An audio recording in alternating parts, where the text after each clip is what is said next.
और चलिए अगली खबर का रुख करेंगे। बड़ी जानकारी आपको दे दें, कुरुक्षेत्र से खबर है, जहां कैबिनेट मंत्री रणबीर गंगवा का बयान सामने आया है। राज्यसभा चुनाव को लेकर कांग्रेस पर निशाना साधा। कांग्रेस का इतिहास गुटबाजी से भरा रहा है। गंगवा ने कहा, पार्टी अलग अलग गुटों में बटी हुई है, जिसकी वजह से वोट एकजुट होकर नहीं पड़ते। राज्यसभा चुनाव को लेकर कैबिनेट मंत्री रणबीर गंगवा ने कांग्रेस पर निशाना साधा है। उन्होंने कहा कि पार्टी अलग अलग गुटों में बटी हुई है और इसी की वजह से वोट एकजुट होकर नहीं पड़ते हैं।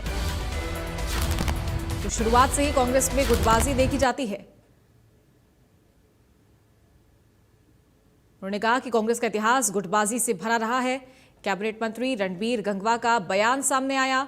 राज्यसभा चुनाव को लेकर उन्होंने कांग्रेस पर निशाना साधा है। कांग्रेस राज्यसभा चुनाव तो जिस तरीके से आपने देखा कि जो कांग्रेस पार्टी है उसका इतिहास जो इस तरीके का पहले रहा है उसको एक बार और दोहराने का काम किया है, क्योंकि कांग्रेस अलग अलग गुटों में बटी हुई है और इसीलिए वो कभी इकट्ठे वोट उनके पड़ते नहीं। और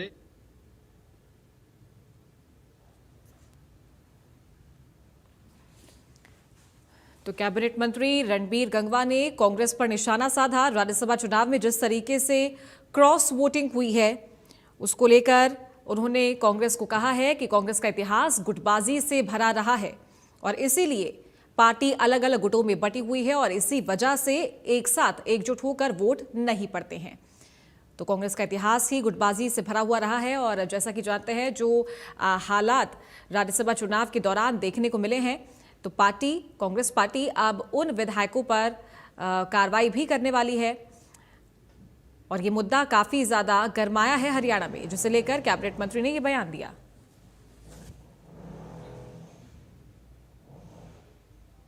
हरियाणा कैडर की आईपीएस की